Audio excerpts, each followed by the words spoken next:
Hello students. तो आज हम स्टार्ट करने जा रहे हैं ट्राइंगल्स, जो कि नाइन्थ का 7th चैप्टर और 10th का 6th चैप्टर है। ठीक है, मुझे पता है 10th के बच्चे ये ट्राइंगल से थोड़ा ज़्यादा ही दूर भागते हैं। ठीक है, ट्रिग्नोमेट्री है, लेकिन ट्रिग्नोमेट्री के बाद अगर कोई टफ लगता है तो वो ट्राइंगल है। ठीक है, बट हम इसको इतने इजी वे में करेंगे और बेसिक से लेकर, मैं हमेशा बेसिक के ऊपर ध्यान देती हूँ। आपको पता है कि बेसिक बेस होता है, आधार।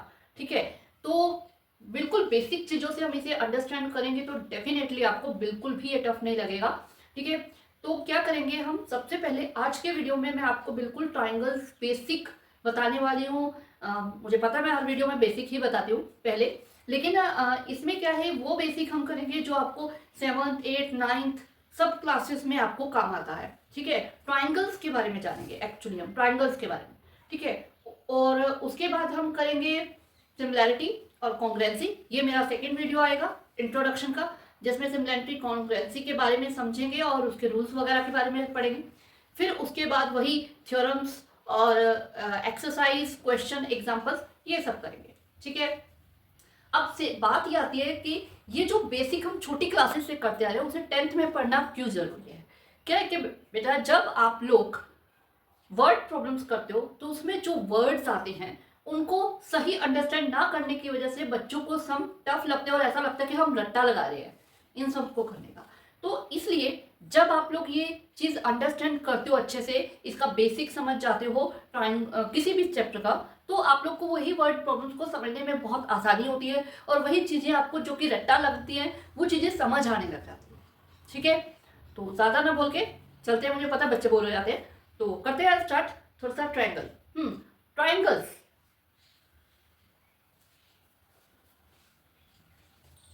तो ट्रायंगल्स, जैसा कि हम जानते हैं कि ट्रायंगल्स क्या होता है, जिसकी 3 साइड्स होती हैं वो ट्रायंगल्स होता है। ठीक है, ये जिसकी 3 साइड्स हैं। ठीक है, अब ट्राइएंगल नाम कैसे बना है, ट्राइएंगल यानी ट्राई और एंगल को मिलकर, यानी कि जिसमें 3 एंगल होते हैं। अगर हम एक एंगल की बात करें तो एंगल जिस पॉइंट पे बनता है उसे वर्टेक्स बोला जाता है। वर्टेक्स क्या है इसका, एक्स, और बाकी जो दोनों होते हैं उनके साथ ये जो पूरी चीज बन जाती है, this is the arms of angle, arms of angle. ठीक है, कौन कौन सी हैं, X Y and X Z.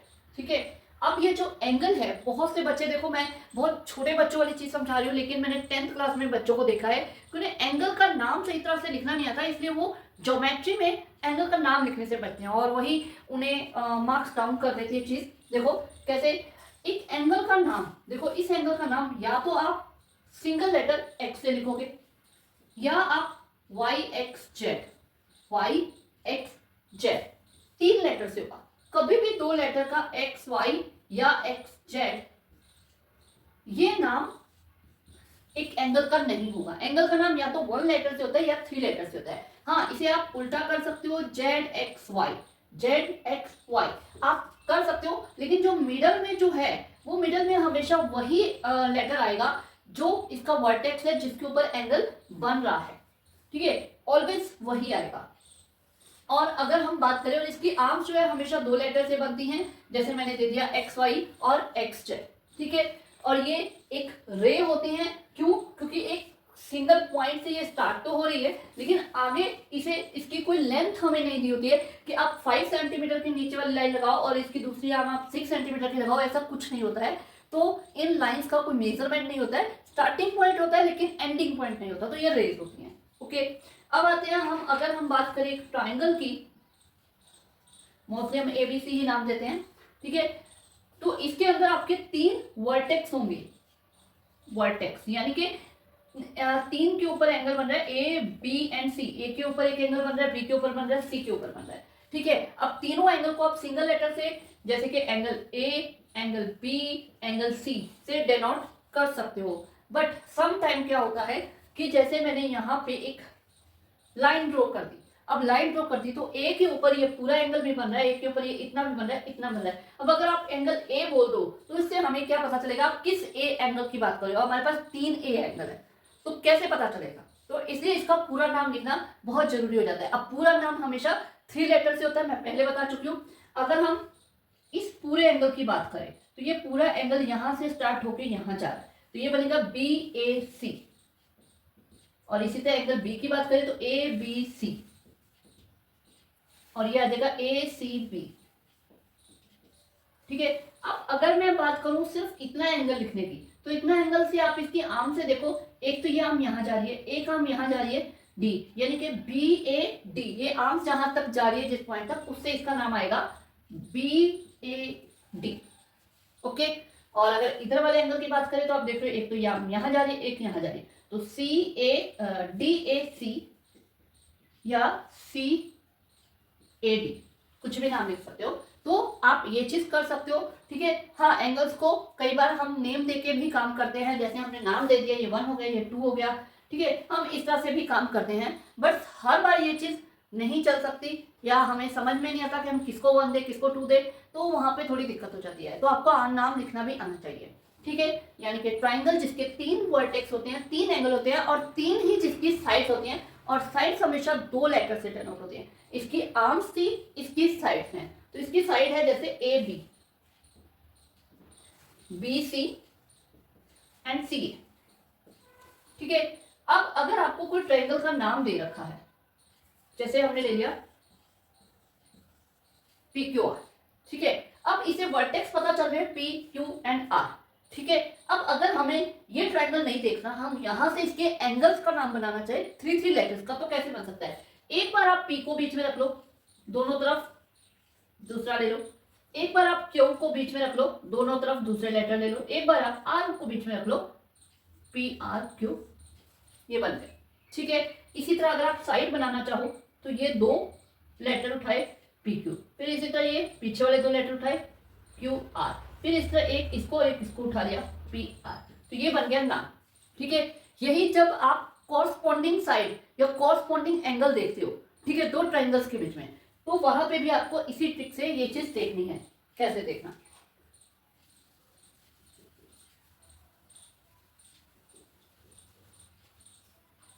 अगर आपको दे रखा है triangle P Q R and triangle M N L, थोड़ा उल्टा नाम लिखा है मैंने कुछ चीजें समझाने के लिए।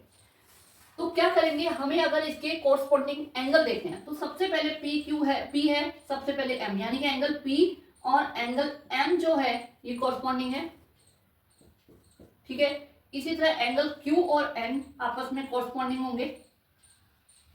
इसी तरह एंगल आर और एंगल एल, ठीक है, ये कॉरस्पॉन्डिंग हो गए। अब कॉरस्पॉन्डिंग साइड अगर आप देखना चाहते हो तो ये फर्स्ट 2 लेटर, इसके भी फर्स्ट 2 लेटर ले लो, एन एम एन, ये इसकी कॉरस्पॉन्डिंग साइड्स हैं। इसी तरह Q R and Q R मैंने लास्ट के 2 ले लिए, और ये आ जाएगा एन एन, ये इसकी कॉरस्पॉन्डिंग आ जाएगी। अब एक मैंने फर्स्ट ले लिया और एक लास्ट ले लिया, तो ये आ गया पी आर। इसी तरह इसका फर्स्ट और इसका लास्ट ले लिया, तो ये आ जाएगा एम एल। क्लियर हुआ? ठीक है, कि कैसे हम कॉरस्पॉन्डिंग एंगल और कॉरस्पॉन्डिंग साइड्स निकालते हैं, क्योंकि ये चीज आपको 10th के मैथ में डेफिनेटली बहुत ज्यादा काम में आने वाली है। कैसे निकालने, बच्चे बहुत गलतियां करते हैं इस चीज में, और इवन 7th 8th 9th तीनों क्लासेस में भी ये चीज काम में आती है। ठीक है, तो ये हो गया कॉरस्पॉन्डिंग साइड्स, कॉरस्पॉन्डिंग एंगल हमने निकाल लिए। ठीक है, तो अब हम करते हैं ट्राइंगल्स के टाइप्स। तो टाइप्स ऑफ ट्राइंगल्स में आप देख सकते हो कि हम ट्राइंगल्स को 2 तरीके से बांट सकते हैं, एक तो उसके साइड के हिसाब से, एक एंगल्स के हिसाब से। साइड्स के हिसाब से 3 टाइप में होता है, इक्विलेटरल, आइसोस्केलेस एंड स्केलर। ठीक है, और एंगल के हिसाब से एक्यूट, राइट एंड ऑब्ट्यूज। तो सबसे पहले हम देखते हैं साइड के हिसाब से इक्विलेटरल। इक्विलेटरल ट्रायंगल जैसा कि नाम से पता चल रहा है, इक्वल, यानी जिसकी सारी साइड इक्वल होंगी। अगर कोई ट्रायंगल है जिसकी 5 5 5, सारी साइड 5 5 है, तो वो क्या हो जाएगा? एक इक्विलेटरल ट्रायंगल। ठीक है, जिसकी सारी साइड की जो लेंथ है वो सेम होगी। ओके, आइसोस्केलेस, यानी जिसकी 2 साइड की लेंथ, 2 साइड्स की लेंथ इक्वल होगी। जैसे कि ये ट्रायंगल है, इसमें मैंने यहाँ पे मार्क कर दिया, ये दोनों 4 4 हैं और ये 6 है, तो ये क्या हो जाएगा? इसकी 2 साइड इक्वल है, तो ये हो जाएगा आइसोस्केलेस। जरूरी नहीं यही 2 साइड इक्वल हो। जैसे मान लो हमने कोई ऐसा ट्रायंगल बना दिया, इसकी ये दोनों साइड हमने 5 ले ली और ये 7 ले ली, तो भी ये आइसोस्केलेस होगा। ठीक है, ऐसा भी हो सकता है ये दोनों साइड इक्वल हो और वो डिफरेंट हो। ठीक है, बस दो साइड इक्वल होनी चाहिए, उसे आइसोस्केलेस बोलेंगे। और अगर आइसोस्केलेस दे रखा है तो दैट मीन उसकी दो साइड इक्वल है। ओके, ठीक है। उसके बाद आ गया स्केलर, यानी कि 3 डिफरेंट साइड, तीनों साइड की जो लेंथ है वो डिफरेंट होगी।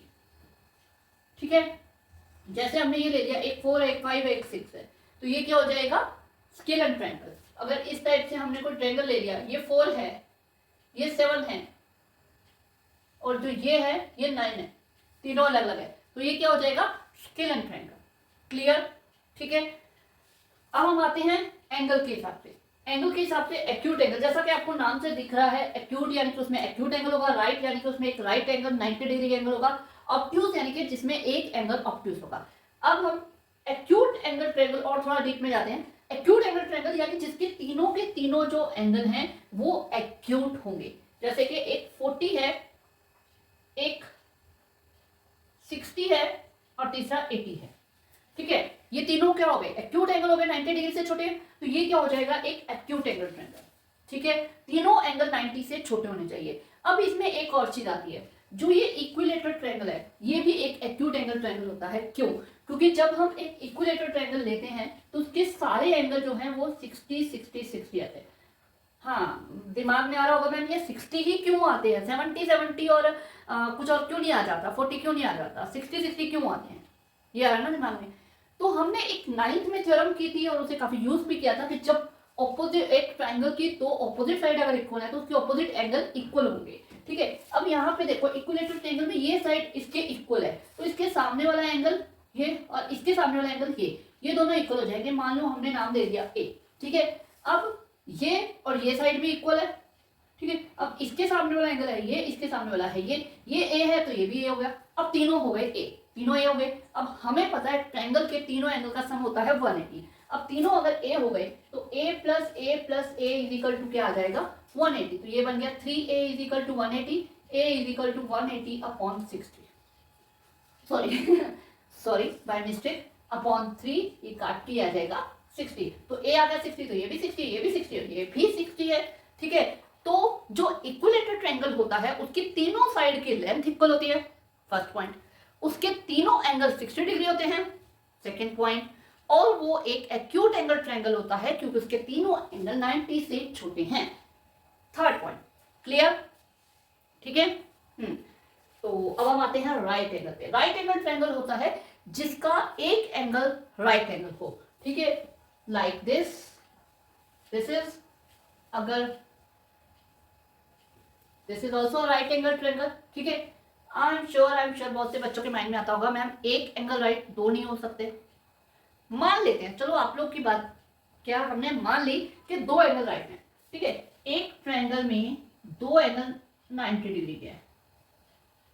अब मुझे बताओ दो, क्या ये ट्रायंगल पॉसिबल है? नहीं है। चलो इसको छोड़ो, एक और चीज देखते हैं। अगर दो एंगल 90 हैं तो इन दोनों का सम आ जाएगा 180।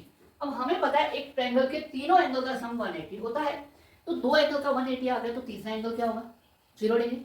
Is it possible? नहीं। तो इसलिए एक ट्रायंगल में ओनली वन एंगल ही राइट एंगल होगा।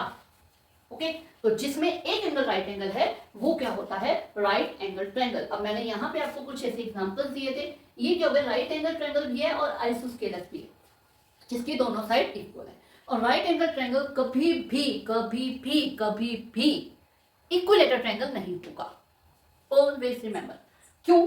क्योंकि हमेशा जो राइट एंगल ट्रायंगल के 90 के सामने वाली जो साइड होती है दैट इज द हाइपोटेनियस। ठीक है, वो हाइपोटेनियस होती है और वो हमेशा एक लॉन्गेस्ट साइड होती है, वो कभी भी इनके इक्वल नहीं हो सकती, वो इनसे बड़ी ही होगी। Okay, clear?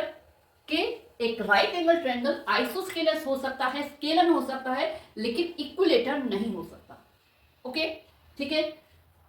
तो अब आ गए हम ऑब्ट्यूज एंगल ट्रायंगल, यानी जिसका एक एंगल ऑब्ट्यूज होगा, 90 से ज्यादा का होगा, वो होगा एक ऑब्ट्यूज एंगल ट्रायंगल। इसमें भी सेम वही चीज है कि एक ही एंगल ऑब्ट्यूज हो सकता है, एक से ज्यादा नहीं हो सकते। अगर एक एंगल हम 130 का ले लें, दूसरा एंगल हम 95 का ले ले तो इनका सम हमारा बन जाएगा 225, जो कि एंगल सम प्रॉपर्टी के हिसाब से रॉन्ग प्रूफ हो जाता है।